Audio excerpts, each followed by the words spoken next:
3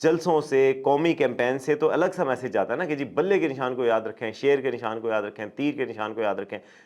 جماعتیں اس طرح پروپیگیٹ کرتی ہیں تو ان کی جماعت کیسے کر سکے گی کہ ایک نشان تو ہے نہیں. اس وجہ سے وہ کوشش کریں گے کہ یہ نشان نہیں تو کسی دوسری جماعت کا نشان لے لیا جائے. اور تیسرا ظاہر ہے الیکشن کے بائیکاٹ کا بھی آپشن ہے، لیکن میرا نہیں خیال کہ بائیکاٹ کے حوالے سے کوئی ان کی اسٹریٹجی ہے. ان کی اسٹریٹجی یہی ہے کہ پہلے تو ہائی کورٹ میں اپیل کی جائے اور وہاں سے ریلیف لے جائے، نہیں تو سپریم کورٹ میں لیا جائے. دوسری چیز یعنی پہلی چیز ہائی کورٹ ہے، دوسری چیز سپریم کورٹ سے ریلیف لینے کی کوشش کی جائے، اور تیسری چیز ان کی ہے کہ وہ کسی ایک جماعت کے ساتھ اتحاد کر لیں گے، چھوٹی جماعت سے، جیسے کہ شیخ رشید صاحب کی جماعت ہے، جیسے کہ جمشید دستی کی بھی اپنی ایک جماعت ہے. کوئی جمشید دستی صاحب تو پتہ نہیں اب الیکشن لڑیں گے کہ نہیں لڑیں گے، ان کے کاغذات نامزدگی مسترد ہو گئے، لیکن ان کی جماعت رجسٹرڈ ہے اور اس کی جماعت کے ساتھ ہی وہ لڑ سکتے ہیں تاکہ یونیفائڈ سمبل ہو.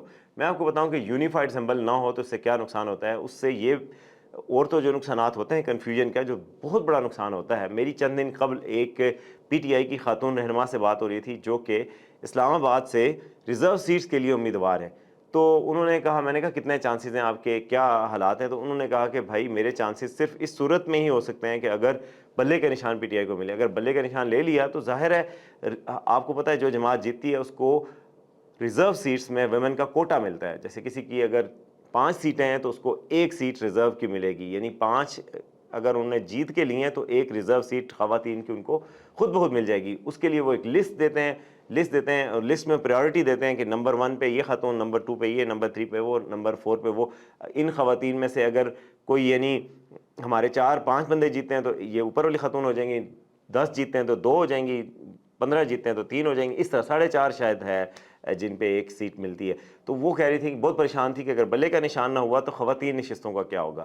لیکن جو دوسری اسٹریٹجی ہے پی ٹی آئی کی، اگر کسی جماعت کے ساتھ ان کا اتحاد ہو جاتا ہے جو کہ ہم خیال جماعت ہو، تو پھر یہ ہو سکتا ہے کہ اس جماعت کی سیٹیں اتنی ہو جائیں اور اس جماعت کی جو ریزرو سیٹس ہیں خواتین کی وہ آ جائیں. تو ابھی یہ نہیں، بہت سارا پلوں کے نیچے سے پانی ابھی تک نہیں بہا، ابھی بہت ساری چیزیں باقی ہیں، اسٹریٹجیز تیار ہو سکتی ہیں، اور یہ ممکن ہے ابھی بھی کہ پی ٹی آئی جو ہے وہ الیکشن میں ایک کنسالیڈیٹڈ قسم کی ایک خاص سمبل کے ساتھ جا سکے، ایک یونائٹڈ سمبل کے ساتھ جا سکے. تو ایک یہ بات تھی پی ٹی آئی کے الیکشن سمبل کے حوالے سے اور اس کی اسٹریٹجی کے حوالے سے. دوسری بات میں آپ کو بتاؤں کہ نون لیگ حیرت انگیز طور پر ابھی تک اپنے ٹکٹس اوارڈ نہیں کر پائی. اور میں آپ کو بتاؤں کہ ہمارے ذرائع کے مطابق نون لیگ کو خدشہ ہے کہ الیکشن ابھی بھی شاید نہ ہوں. اور اس خدشے کا ان کو 2 طرح کے خدشات ہیں. ایک تو ان کو خدشہ ہے کہ شاید الیکشن کا مسئلہ ہو، اور دوسرا خدشہ ہے کہ شاید نواز شریف صاحب کو ریلیف نہ مل سکے الیکشن کے ہونے تک، یا جو ریٹرننگ آفس وغیرہ ریٹرننگ آفیسرز نے papers, nomination paper, final list جاری کرنی ہے امیدواروں کی، تو وہ پریشان ہیں. اور وہ یہ دیکھ رہے ہیں، ان 2 چیزوں کی طرف ان کی نظر ہے کہ کیا فیصلہ آتا ہے سپریم کورٹ سے نواز شریف صاحب کے لیے. اور آپ کو پتہ ہے کہ سپریم کورٹ سے نواز شریف صاحب کی سماعت جو کیس تھا حیات نائلی والا، اس کی سماعت 4 تاریخ تک کے لیے ملتوی ہوئی ہے. 4 تاریخ کو دوبارہ سماعت ہوگی تو وہ یہ بھی ویٹ کر رہے ہیں. ابھی تک کوئی کیمپین شروع نہیں ہوئی، اور سو مچ سو کہ آج عبداللہ طارق سہیل ہیں، بہت ہی اچھا لکھتے ہیں، میرے بڑے فیوریٹ کالمسٹ ہیں، اور انہوں نے آج لکھا ہوا کہ نواز شریف صاحب نے فیصلہ کیا ہے کہ الیکشن کے فوراً بعد انتخابی مہم شروع کر دیں گے. یعنی الیکشن کے بعد انتخابی مہم شروع کریں گے. وہ بھی طنزیہ انداز میں کہہ رہے ہیں کہ اگر بھائی آپ نے الیکشن لڑنا ہے تو آپ کو کس چیز نے روکا ہے؟ پی ٹی آئی تو کہہ رہی ہے ہمیں اس نے روکا ہے، ہمیں تو ہر چیز نے روکا ہے.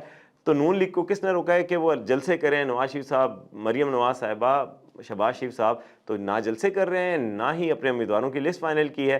تو ان کو کس چیز نے روکا ہے؟ تو ہم آپ کو بتائیں گے کہ 2 چیزیں ہیں جن کی وجہ سے وہ خدشات کا شکار ہیں. ایک تو یہ کہ نواز شریف کے کیس کا فیصلہ نہیں ہوا، اور دوسرا الیکشن کے حوالے سے ابھی بھی شکوک و شبہات کے بادل منڈلائے ہوئے ہیں. آپ کو پتہ ہے مولانا فضل الرحمان کے حوالے سے جو اٹیک ہوا، اور وہ بھی چاہتے ہیں کہ الیکشن میں ڈیلے ہو. ان کے بیٹے اسد محمود پر اٹیک ہوا ہے، اور وہ اٹیک کی خبر ابھی تک کہیں نہیں آئی. ان کا سیکورٹی تھریٹ البتہ الرٹ ہوا ہے جاری، لیکن آج سے کچھ دن قبل ان پہ بھی اٹیک ہوا اور وہ معجزانہ طور پہ محفوظ رہیں. تو یہ اس طرح کے خدشات ہیں جن سے ان کو لگتا ہے کہ شاید الیکشن ابھی بھی نہ ہو، اس لیے ٹکٹوں کی لسٹ جاری نہیں کی گئی. آپ کو پتہ ہے پارلیمانی بورڈز بنے تھے، اور ماڈل ٹاؤن لاہور میں آفیسز میں اجلاس ہوئے، انٹرویوز ہوئے، سب کچھ ہو گیا. لیکن اب جو اجلاس ہوتے ہیں وہ ماڈل ٹاؤن میں نہیں ہو رہے جناب، حیرت انگیز طور پہ اب وہ ہوتے ہیں جاتی عمرہ میں. اور ابھی تک پھر بھی اعلان نہیں کیا گیا. 31 دسمبر تک ملک بھر سے انہوں نے تقریباً 2300 انتخابی امیدواروں کے انٹرویوز کر لیے تھے نون لیگ نے، لیکن ابھی تک پارٹی کی جانب سے کسی کو بھی ٹکٹ کنفرم کرنے کی یقین دہانی نہیں کروائی گئی کہ بھئی آپ کا ٹکٹ پکا ہو گیا، حتیٰ کہ لاہور کے 14 حلقوں کے ٹکٹوں کا بھی فیصلہ نہیں ہو سکا۔ تو اور بیٹھک جو ہوتی ہے وہ جاتی امرا میں ہو رہی ہے، پہلے ہوتی تھی ماڈل ٹاؤن میں سینئر لوگوں کی، تاکہ فیصلہ کر سکیں، اور 35 رکنی جو پارلیمانی بورڈ تھا اس نے بھی ٹکٹوں کی تقسیم کے حوالے سے ابھی تک حتمی رپورٹ لیگی قیادت کو نہیں پیش کی کہ کس کو دیں کس کو نہ دیں۔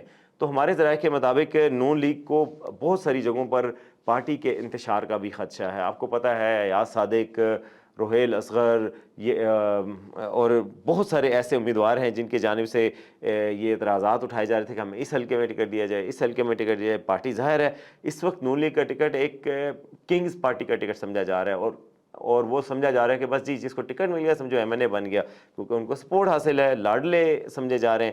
لیکن اس کے باوجود پارٹی ٹکٹوں کا فیصلہ اس لیے نہیں کر پا رہی کہ وہ چاہ رہی ہے کہ اگر الیکشن ہی نہیں ہونے اور ٹکٹوں کو اناؤنس کر دیں آج، تو پارٹی کی جو تقسیم ہوگی اس کا کس کو فائدہ ہوگا؟ کسی کو بھی فائدہ نہیں ہوگا۔